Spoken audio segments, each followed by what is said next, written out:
Bueno, vamos a dar comienzo entonces a la porción de esta semana que se llama Ki Tisa, que va desde Éxodo capítulo 30, versículo 11, al capítulo 34, verso 35, hasta el verso 35. Se llama en hebreo Ki Tisa, pero en español significa cuando levantes. Aproveché lo que significa en hebreo y le puse como subtítulo cuando Yeshua nos levante. Entonces, como modo de introducción, quiero repasarles o recordarles que estamos a pocas semanas de celebrar la primera Santa Convocación. ¿Sí? ¿Cuál es la primera Santa Convocación? ¿Cuál es la primera fiesta? No digas vos. Pascua. Pascua es la primera Santa Convocación según Levítico capítulo 23. Y esperamos, ¿qué cosa para que se celebre la Pascua? Primeramente, la luna nueva. Y cuando se ve la luna nueva y además se ve la maduración de la cebada, entonces, como dije, para dar inicio a la primera Santa Convocación, tiene que ver la luna nueva y la maduración de la cebada. ¿Cuántas convocaciones hay durante el año? Hay 8 convocaciones, vamos a tener que repasar. Hay 8 convocaciones anuales, pero las primeras marcan el inicio de algo, vamos a llamarlo el inicio de algo personal para nosotros, un cambio, ¿sí? Las primeras 4 santas convocaciones tienen algo en común, entonces vamos a repasar, vamos a hacer el deber y vamos a repasar cuáles son estas primeras 4 fiestas del año. Dijimos que la primera era Pascua. No se da el inicio de esta fiesta a menos que se haya visto la maduración de la cebada en Israel, ¿sí? No solo en un campo, sino en varios campos. Se tiene que ver la luna nueva y se tiene que ver la maduración. Se va a ver la luna nueva, pero si no está la maduración, pasa al mes siguiente y ahí recién, a los 14 días del mes, se celebraría Pascua. A este año se le llamaría año preñado, si es que no se vio la maduración de la cebada. Entonces, la primera fiesta es Pascua. La segunda fiesta es panes sin levadura. ¿De dónde sale? Porque estamos buscando que estas primeras 4 fiestas tienen algo en común, ¿no? Los panes sin levadura, ¿de dónde sale la levadura? Si bien es un hongo que la descompone, pero sale todo ¿de qué? De la cosecha, del trigo, de la cebada, ¿sí? Hay diferentes tipos de levadura. Pero la segunda fiesta tiene en común con la primera que tiene que esperar ¿qué? O sea, lo que tiene que ser con el trigo, con la cebada.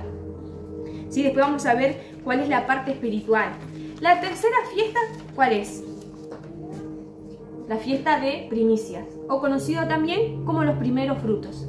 Entonces, si se vio la maduración de la cebada, en Pesaj, se va a dar una ofrenda de los primeros frutos de esa cosecha, ¿sí? Se da al sacerdote una gavilla, donde el sacerdote tenía que mecerla delante de la presencia de Dios para que sea como una ofrenda, ¿sí? Y la cuarta se llama Pentecostés, también conocida como la fiesta de las cosechas. O sea, que los primeros frutos se da el primer fruto de esa cosecha, pero en Pentecostés, luego de los 50 días, luego de los primeros frutos, se hace la cosecha completa, ¿sí? Entonces, ¿qué tienen en común estas 4 fiestas? La maduración de la cebada, del trigo, también podríamos decir, ¿sí? De todo lo que es la cosecha, ¿no? Entonces, ¿qué nos puede decir, qué nos dice la palabra de Dios con relación al trigo, a la cosecha, a la cebada? Vamos a leer en Mateo capítulo 13, verso 24. Y Yeshua le encantaba enseñar con parábolas.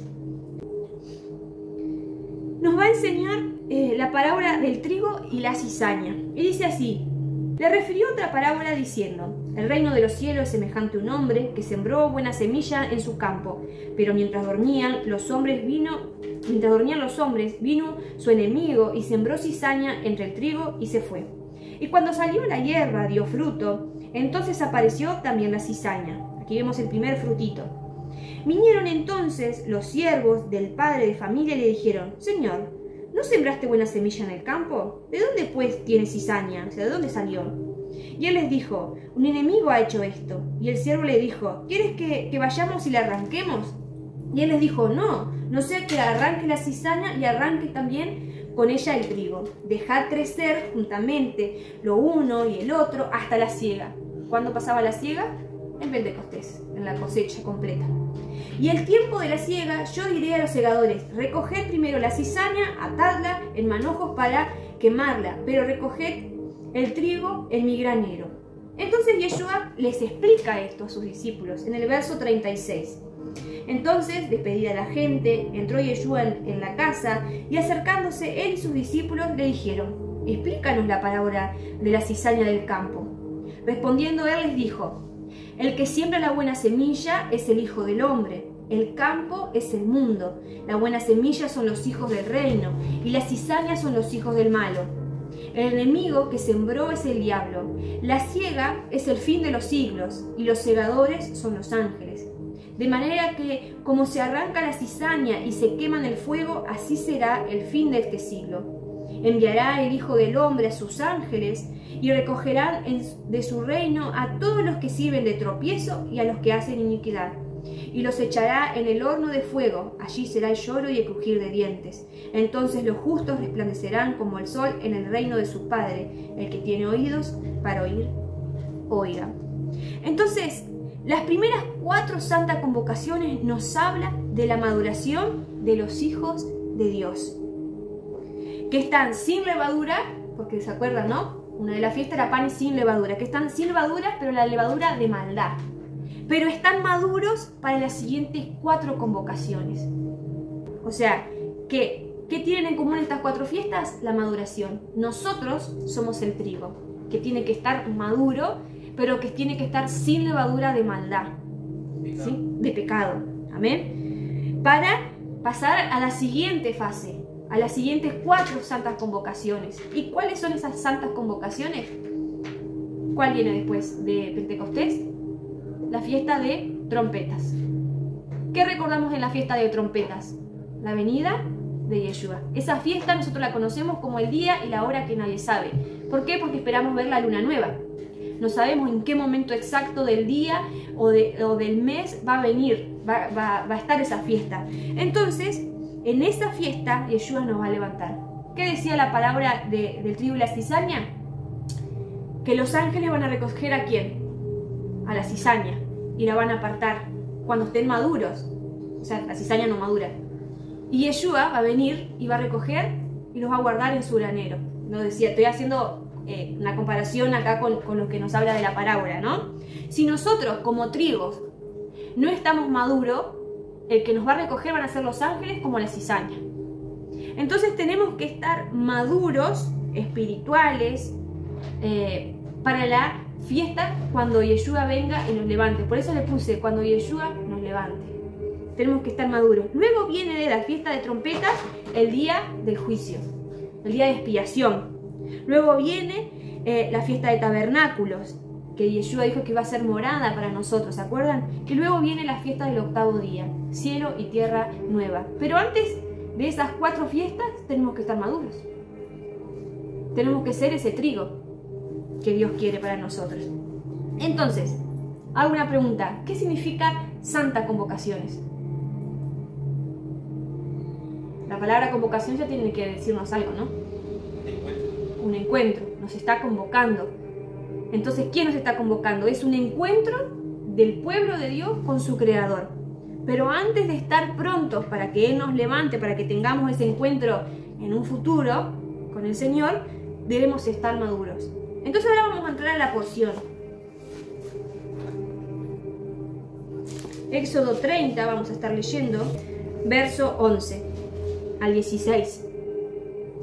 Dice, habló también Yahweh a Moisés diciendo, cuando tomes el número de los hijos de Israel, conforme a la cuenta de ellos, cada uno dará a Yahweh el rescate de su persona, cuando los cuentes, para que no haya en ellos mortandad, cuando los haya contado. Esto dará a todo aquel que sea contado, medio ciclo, conforme al ciclo del santuario. El ciclo es de 20 jeras. La mitad de un ciclo será la ofrenda a Yahweh. Todo el que sea contado de 20 años arriba dará la ofrenda a Yahweh. Ni el rico aumentará, ni el pobre disminuirá del medio ciclo, cuando dieren la ofrenda a Yahweh para hacer expiación de vuestras personas, por vuestras personas. Y tomarán de los hijos de Israel el dinero, o sea, el dinero de ese rescate, de las expiaciones, y lo dará para el servicio del tabernáculo de reunión, y será por memorial de los hijos de Israel delante de Yahweh para hacer expiación por vuestras personas. Entonces, ¿qué pasaba acá? Se lo vamos a explicar así con mis palabras. Se daba un dinero medio ciclo, ¿no? Que era una moneda, vamos a decir, un material, plata, 8 gramos de plata, según lo que tengo entendido, 8 gramos de plata, medio ciclo, para el rescate de una persona, de una persona que vaya a ofrecer. Y ese dinero, ¿para qué era utilizado? ¿Para qué nos dice acá? ¿Qué hacían con ese dinero? Para el servicio del tabernáculo. Pero nosotros, primeramente, no tenemos que pagar ningún rescate porque no está el templo, no hay sacerdote, ¿no? Pero sabemos que el precio por nuestro rescate, ¿quién lo pagó? ¿Quién pagó nuestro rescate? ¿Quién nos ha dado salvación? Por nuestra expiación, por nuestros pecados. Yeshua. Por medio de la sangre de Yeshua nosotros fuimos, el precio ya fue pagado. Entonces, nosotros vamos a representarnos como ese medio ciclo, ¿no? Que nos pide acá. Entonces, ese medio ciclo se utilizaba para el servicio del tabernáculo. Nosotros, ¿cómo podemos hacer para que nuestra vida, este medio ciclo que ven acá, puede ser útil para el tabernáculo, para la congregación de Israel? ¿No? Yo acá no estoy diciendo, ¿no?, que vengan y den medio ciclo, denme 8 gramos de plata, no estoy pidiendo dinero, ¿no? Porque siempre hay alguno en internet que siempre busca el pelo, ¿no?, en el huevo. Entonces, vamos a ver, hay una pregunta que hoy escuché y me la hice, ¿no? ¿Por qué Dios pidió medio ciclo y no un ciclo? Y acá nos dice, nadie dará menos ni nadie dará más, ni el rico ni el pobre, aunque el rico podría dar muchísimo más. Pero ¿por qué Dios solo pidió medio ciclo? ¿Saben por qué? Porque nosotros no somos únicos, solos, sino que somos parte de una unidad del cuerpo de Yeshua, el cuerpo de Cristo, como normalmente lo conocemos, ¿no?, que hemos escuchado. Somos una unidad en el Mesías. Entonces, pensemos por un instante la imagen del cuerpo humano. Si yo me corto una mano, yo estaría incompleta porque me falta esa mano, una oreja, un dedo, ¿no? Y así pasa con el cuerpo de Yeshua. Si alguno de ustedes falta algo en el cuerpo. Por eso nosotros somos ese medio ciclo. Todos somos importantes, pero todos juntos hacemos esa unidad. Amén, de la congregación. Entonces, a raíz, ¿no?, del rescate que hizo Yeshua por nosotros, ¿no?, que somos ese medio ciclo, colaboramos con la edificación del cuerpo de Yeshua, del tabernáculo, de la congregación de Israel. Amén. Y en Mateo capítulo, vamos a ver, en Mateo capítulo 25, tengamos presente que acá nos representa que ese medio ciclo somos nosotros, que somos necesarios para la edificación, para el servicio del tabernáculo. Y en Mateo 25, versículo 14, nos habla de otra parábola. Nos habla la parábola de los talentos. Dice así, verso 14. Porque el reino de los cielos es como un hombre que, yéndose lejos, llamó a sus siervos y les entregó sus bienes. A uno dio 5 talentos, a otros 2, a otro 1, y a cada uno conforme a su capacidad. Y luego se fue lejos, y el que había recibido 5 talentos fue y negoció con ellos, y ganó otros 5 talentos. Asimismo, el que había recibido 2, ganó también otros 2. Pero el que había recibido 1 fue, cavó en la tierra y escondió el dinero de su señor. Después de mucho tiempo vino el señor de aquellos siervos y arregló cuentas con ellos. Y llegando el que había recibido 5 talentos, trajo otros 5 talentos, diciendo: Señor, 5 talentos me entregaste, aquí tienes, he ganado otros 5 talentos sobre ellos. Y su señor le dijo: Bien, buen siervo y fiel, sobre poco has sido fiel, sobre mucho te pondré, entra en el gozo de tu señor. Llegó también el que había recibido 2 talentos y dijo: Señor, 2 talentos me entregaste. Aquí tienes, he ganado otros 2 talentos sobre ellos. Su señor le dijo: Bien, buen siervo y fiel. Sobre poco has sido fiel, sobre mucho te pondré. Entra en el gozo de tu señor. Pero llegando también el que había recibido 1 talento, dijo: Señor, te conocía que eres hombre duro, que ciegas donde no sembraste y recoges donde no esparciste, por lo cual tuve miedo y fui y escondí tu talento en la tierra. Aquí tienes lo que es tuyo. Respondiendo su señor le dijo: Malo y negligente, sabías que ciego donde no sembré y que recojo donde no esparcí.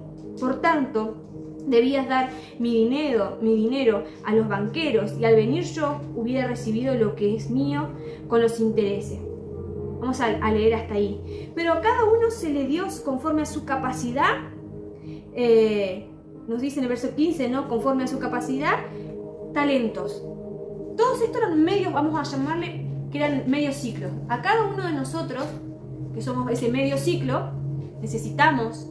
Yo necesito de Olga, yo necesito de Emiliano, pero cada uno Dios nos dio talentos, nos entregó cosas en nuestras manos para trabajar, para edificar el pueblo, ¿no? Entonces, ahora, ¿qué estamos haciendo con lo que Dios nos dio? Este medio ciclo está aportando para la multiplicación del reino, para la multiplicación de la congregación. No hablo de dinero, hablo de las almas.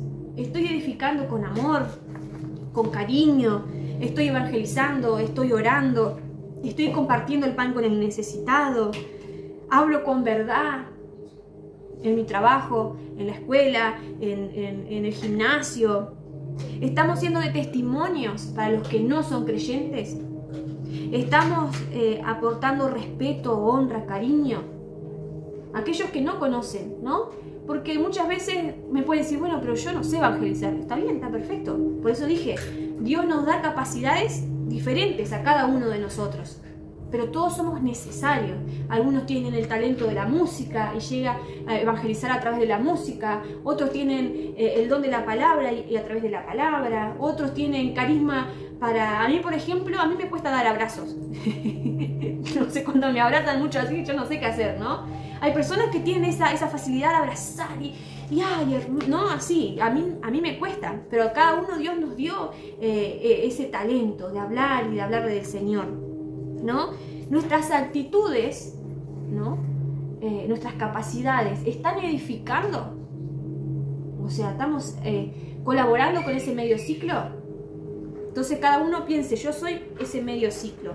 Estoy sirviendo, no dentro de la congregación, porque uno piensa que servir a la congregación es acá dentro del edificio, no, afuera. Ah, no, pero no es mi congregación. Pero no sabes si es una oveja perdida, que quizás no tiene conocimiento de que Dios quiere que entre en su pacto. Estamos edificando, ¿no? Entonces quizás me pueden decir: bueno, pero es difícil todo lo que me estás pidiendo. Entonces, ¿cómo puedo yo mejorar mi actitud en la colaboración y la multiplicación y en la edificación de la congregación? Aunque no pertenezca a congregaciones nazarenas, o Emuná Nazarena, o Casa de Israel, ¿estoy aportando? Entonces, ¿cómo nosotros podemos aportar? ¿Cómo podemos madurar en esa área, ¿no? Y vamos a ver que en la porción nos habla del lavacro de bronce, o sea, la fuente de bronce. La única manera que nosotros podamos colaborar es ser maduros, primeramente, ¿no? Si nosotros no somos maduros, nunca vamos a poder multiplicar esos talentos que Dios nos dio. Lo vamos a esconder, porque dice que el Señor vino y le pidió cuentas, y el Señor un día va a venir, cuando nos levante, nos va a decir: ¿qué hiciste con todo lo que aprendiste? ¿De qué te sirvió saber hebreo, saber el Talmud y los secretos del judaísmo? ¿No? ¿De qué te sirvió?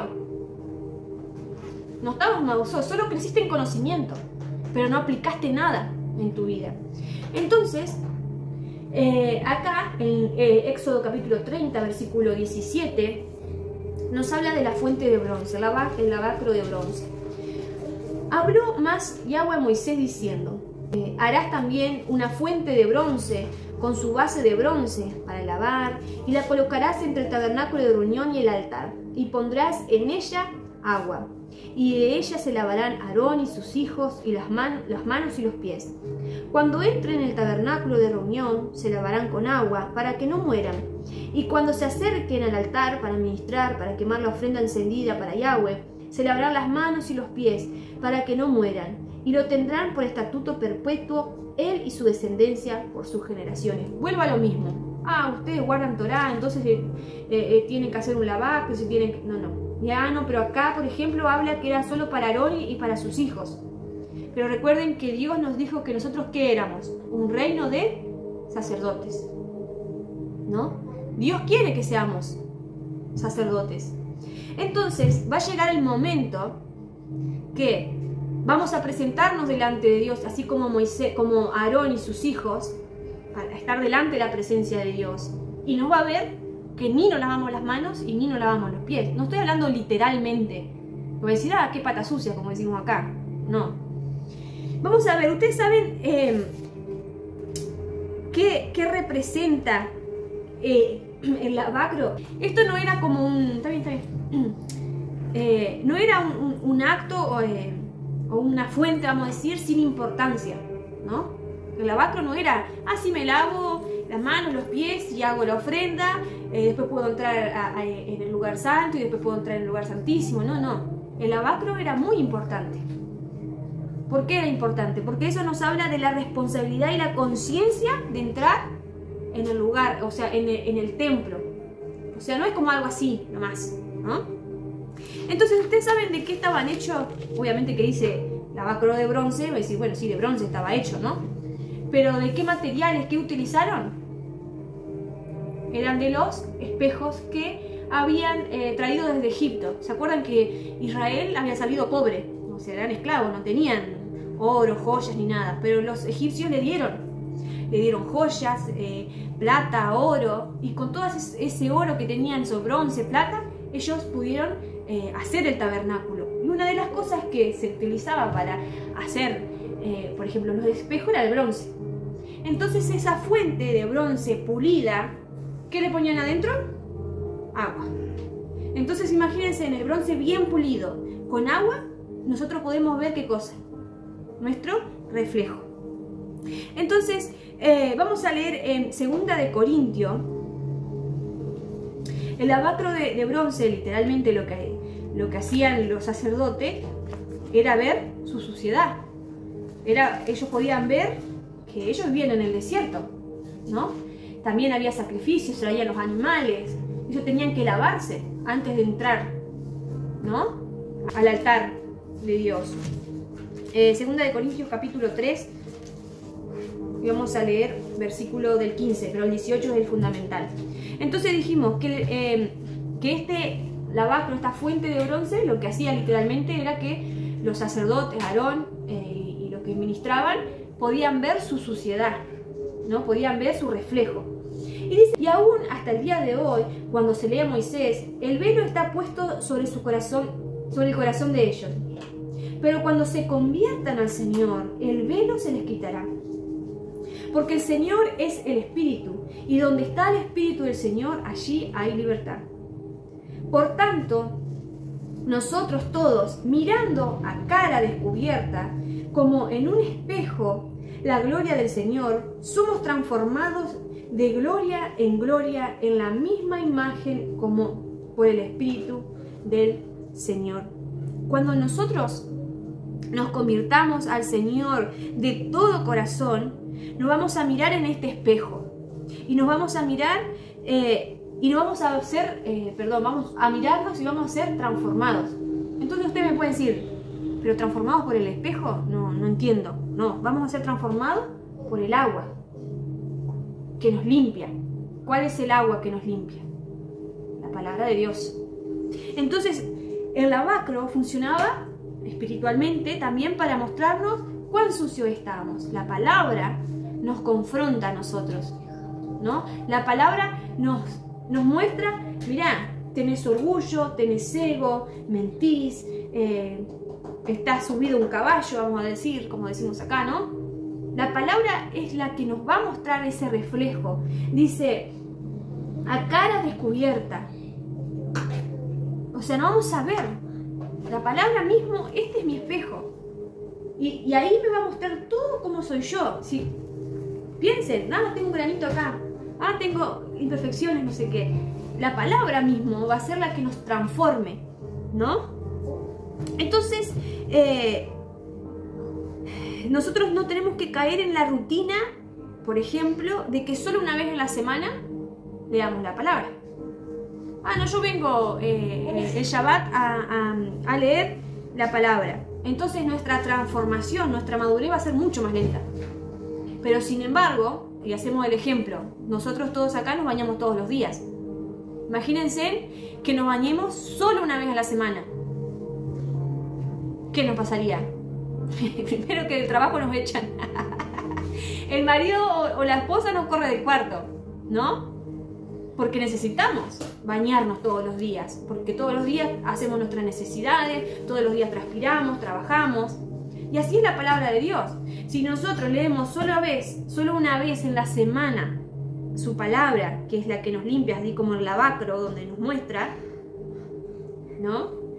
Nosotros nos bañaríamos solo una vez. No, Dios quiere que todos los días, que no entremos en esa rutina.